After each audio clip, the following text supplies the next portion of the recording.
I want leave. I want leave. No. Why? Mister నేను no అంటే నోయే by అంటే బయ్యే no Jack. Sir కొంచెం ఆలోచించండి సార్. కొంచెం ఆలోచించండి సార్.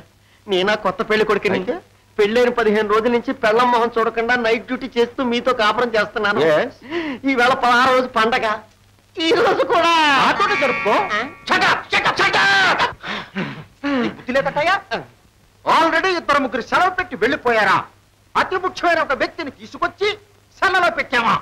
ఉన్న నీవు కూడా సెలవు పెట్టి నన్ను ఒంటరిగా విడిచిపెట్టి వెళ్ళి నీ పిల్లలతో కాపురం చేస్తానంటున్నావా? ఇది నీకు ధర్మవా? అదంతా నాకు అనవసరం సార్. నా కోపం వచ్చేస్తుంది. ఏం చేస్తావు? రిజైన్ చేస్తాను. నా ఉద్యోగం పోతుందేమో ఆలోచిస్తున్నాను. అది దట్ ఈస్ ద పాయింట్. నేను చెప్పినంత గుర్తుందిగా? గుర్తుంది. ఏడబ్బా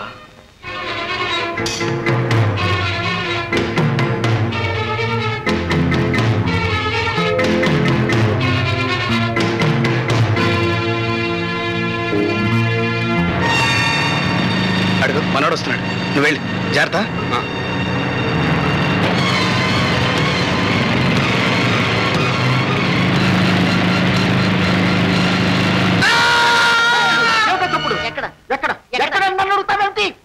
చూడనా మన పోలీస్ స్టేషన్. ఏమయ్యా బుద్ధుందా నీకు? ఎల్బో డ్రైవింగ్ నువ్వు. నా కారు చూడు ఎలా చేసావా? ఏమయ్యా ఊరుకున్న కొద్ది మరీ ఎగురుతున్నావు. నా కారు చేయరిగితే ఏమయ్యేది? నా కారు సంగతి చెబుతావు. మిత్రులు ఎవరు చచ్చిపోయారు? డెడ్ బాడీ ఎక్కడ? మీరు మమ్మల్ని పట్టుకున్నారు. అక్కడే పప్పులో కాలేశారు. వాళ్ళను మనం పట్టుకున్నాం. That is the point. Mister accident ఎవరు చేశారు? ఎందుకు చేశారు? ఇక్కడ ఎందుకు చేశారు? మాతో చెప్పకుండా ఎందుకు చేశారు? అసలు ఎవరిది రైట్, ఎవరిది రాంగ్? ఇప్పుడు మీదే రాంగ్. నాకు టైం లేదు, త్వరగా చెప్పు. నువ్వు ఎటు నుంచి వచ్చావయ్యా? నేను లెఫ్ట్ నుంచి వచ్చానండి. లెఫ్ట్. నువ్వు ఎటు నుంచి వచ్చావయ్యా? రైట్ నుంచి. అదేలా కుదురుతుంది?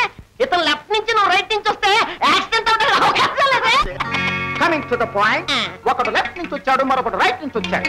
వచ్చారా లేదో ఇద్దరు గుర్తుకున్నారు. ఐ మీన్ బళ్ళు గుర్తుకున్నాయి లేదో చప్పుడైంది. మన ఇద్దరు పోయింది. అవును, ఇద్దరు పోయింది. చూడండి, గుర్తుకున్న తర్వాత చప్పుడైందా, చప్పుడైన తర్వాత గుర్తుకున్నాయా? అదేమి లేదు సార్, మేమిద్దరం చిన్నప్పటి ఫ్రెండ్స్. చాలా రోజుల తర్వాత కలుసుకున్నాం. ఆ ఉత్సాహంలో గుర్తేసుకున్నాం అంతే. ఏరా అమ్మా, అదేం కుదరదు. మమ్మల్ని పప్పులో కాలేయించాలని చూస్తున్నారా? ఎక్కడ కూడా పప్పు కొడగారా? చూడండి మిస్టర్, మీరిద్దరు గుర్తుకున్నారు. మీ ఇద్దరు బళ్ళు గుర్తుకున్నాయి. యాక్సిడెంట్ అయింది. మీ ఇద్దరి మీద చిన్న కేసు రాస్తున్నాను, ప్లీజ్. అదేలా వీలవుతుంది సార్? మేమిద్దరం రాజీ పడిపోయాం. అవునయ్యా, రాజీ పడ్డాంగా. రాజీ పడ్డాం. 5 సంవత్సరాల నుంచి 5 years నుంచి సార్ ప్రమోషన్ లేక నేను వెనకబడ్డాను. అయితే ఓ పని చేయండి, చెవులో పువ్వు పెట్టుకున్న వాళ్ళు ఎవరన్నా చూసుకోండి, మమ్మల్ని వదిలేండి. పదరా.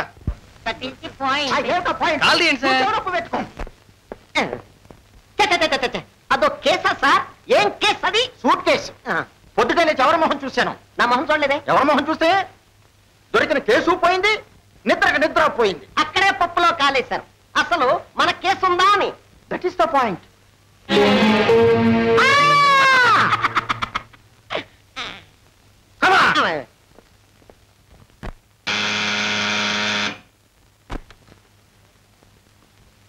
ఎవరు కావాలి? జవేద్ ఉన్నారు. ఆ అబ్బాయికి. Thank you sir. మీకోసం ఇన్స్పెక్టర్ గారు వచ్చారు. అచ్చా, అయితే లేడే వేటగాన్ని వెతుక్కుంటూ వచ్చిందన్నమాట. నువ్వు వెళ్ళి తలుపులన్నీ వేసి బయట ఉండు. సంజయ్. జీ సాబ్.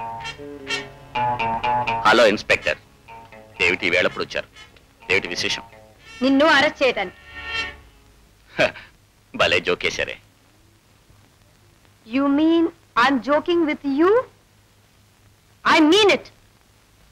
ఓకే, వయస్సులో ఉన్న ఆడపిల్ల అర్ధరాత్రి వేళ నా ఇంటికొచ్చి నన్ను తన కౌగిట్లో బంధిస్తానంటే నేను వద్దంటానా? కమాన్. నువ్వు చేసిన నేరాలన్నిటికీ సాక్ష్యాలు దొరికాయి. కానీ నువ్వు ఇక్కడికి వచ్చినట్టు సాక్ష్యం దొరకదు. ఆహా. నిల్చున్న పళంగా నేనేం చేసినా కూడా దిక్కు మొక్కు లేదు. ఇది నా ఇల్లు. అటు దారి లేదు, నా బెడ్రూమ్కి దారుంది. ఇక ఈ వేషాన్ని తీసి ఇద్దరం సుఖపడచ్చు. సంచే. ఆహా.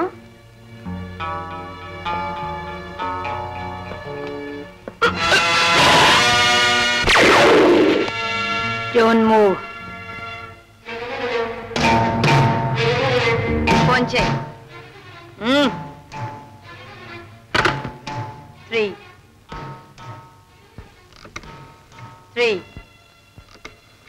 2. 4. హలో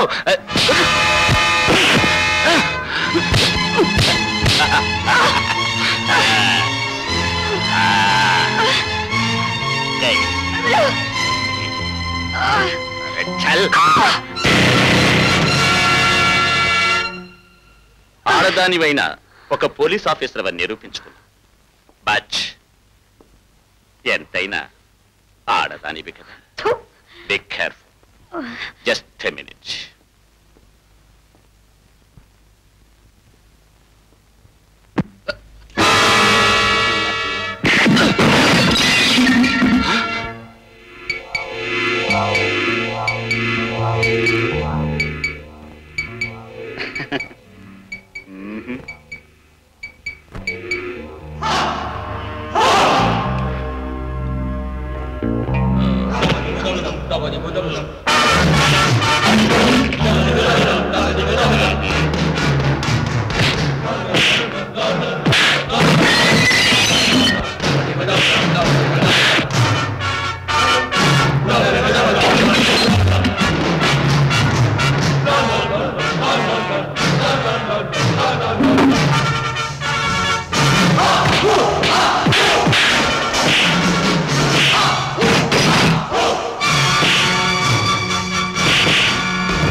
విజయ్, ఎంత పని చేశావు విజయ్, ఎంత పని చేశావు. నా శపథం నెరవేరింది. ఇన్నాళ్లకు నాన్నగారి ఆత్మకు శాంతి చేకూర్చాను. ఈ పిస్టల్ నీదే కదూ?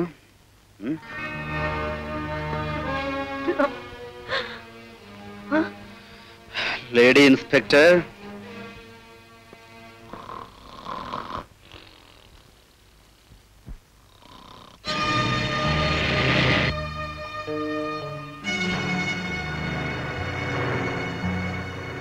Ranga, be careful. ఓకే.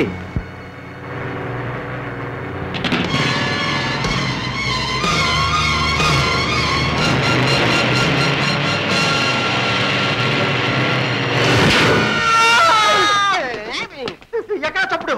ఏంటండి? అదే నేను అడుగుతున్నాను. ఎక్కడ తిరగడం లేదు. బయట చూసిరా.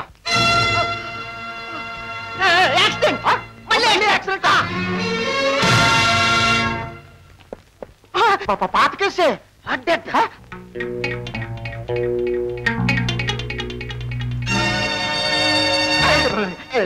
డెడ్ బాడీ టచ్ చేయకూడదు. నిజమా? మరి కథకుండా పడుకున్నాడు. నువ్వేం కంగారు పడకు. నేను అంబులెన్స్ కు ఫోన్ చేసి ఇంజన్ రప్పిస్తాను. నువ్వు మాత్రం శవాన్ని కదలకుండా చూడు. ధైర్యంగా ఉండు. ధైర్యంగా ఉండలేదు సార్. నమస్కారం సార్. నువ్వు మాత్రం ఇక్కడే ఉండు. వస్తాను.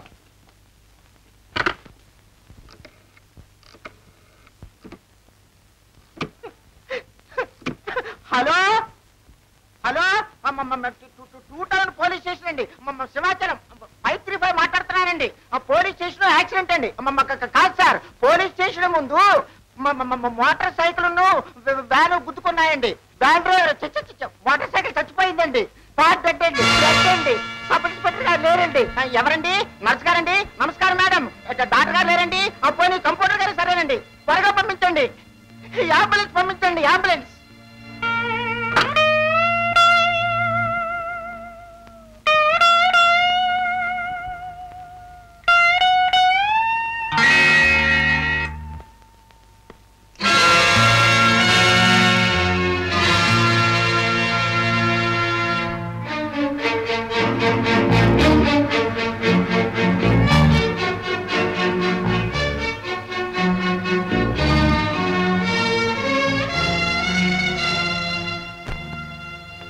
ఏ ఆశ్చర్యంగా ఉందా? ఎలా తప్పించుకున్నావని కాదు, ఎలా మళ్ళీ లోపలికి వచ్చావని. ఎలాగా? ఆ రోజు ఆ ముగ్గురు నాన్నని అక్కని చంపి తిరిగి ఎలా లోపల ఉండగలిగారో అలాగా. అక్క, చేసి చూపిస్తాను అన్నాను, చెప్పింది చేశాను. నా కళ్ళారా చూశాను సార్. ఈ హత్య వాడే చేశాడు. నా ముందే రివాల్వర్తో కాల్చి చంపాడు. నా మాట నమ్మండి సార్, ఇది నిజం సార్. మిస్ దుర్గా, నిజాన్ని నిరూపించడానికి నువ్వు తమ్ముడనే అనుబంధానికి కూడా తావివ్వటం ఐ అప్రిషియేట్ ఇట్. బట్ ఇది ఎలా సాధ్యం? విజయ్ లాకప్లోనే ఉన్నాడు నువ్వేగా చెప్తున్నావు. అదొక్కటే సార్ నాకు అర్థం కావట్లేదు. That's all. అతనికి అంత బలమైన ఎలిబి ఉండగా కేసు నిలవదు. నో, ఎలాగైనా సరే నేరస్తులు శిక్షించబడాలి. అది సరేనమ్మా. ఒకే మనిషి ఒకే టైంలో రెండు చోట్ల ఎలా ఉండగలడు? Can you prove it? ప్రయత్నిస్తాను sir. I can prove it.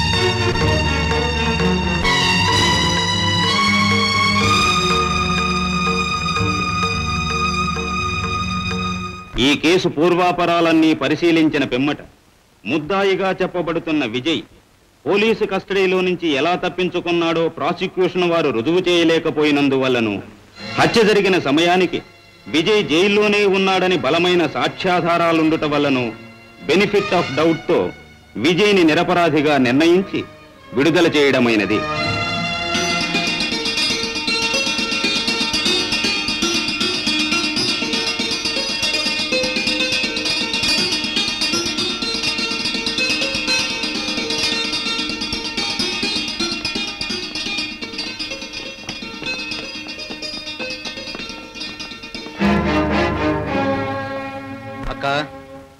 చట్టంలో ఎన్ని అవకతవకలు ఉన్నాయో ఇప్పటికైనా అర్థమైందా? పోలీస్ అధికారి వైండు కూడా నువ్వు కళ్ళారా చూసిన దాన్ని నిజమని రుజువు చేయలేకపోయావు. ఇప్పుడేమంటావు? చట్టాన్ని కొందరు కొన్ని వేళల్లో మోసం చేస్తే చేయొచ్చు, కానీ అందరూ అన్ని వేళల్లో మోసం చేయలేరురా. ఈ కోర్టులో నువ్వు తప్పించుకున్నా పై కోర్టు అంటూ ఒకటి ఉంది. అక్కడ నువ్వు చేసిన నేరాలకి శిక్ష అనుభవించడానికి సిద్ధంగా ఉంటు. చట్టానికి కళ్ళు లేవు తమ్ముడు, న్యాయానికి ఇల్లు లేదు ఎప్పుడు. ఇక్కడున్నదొక్కటే కొట్టి బ్రతకటం, దొంగ దొరై తిరగటం. చట్టానికి కళ్ళు లేవు తమ్ముడు.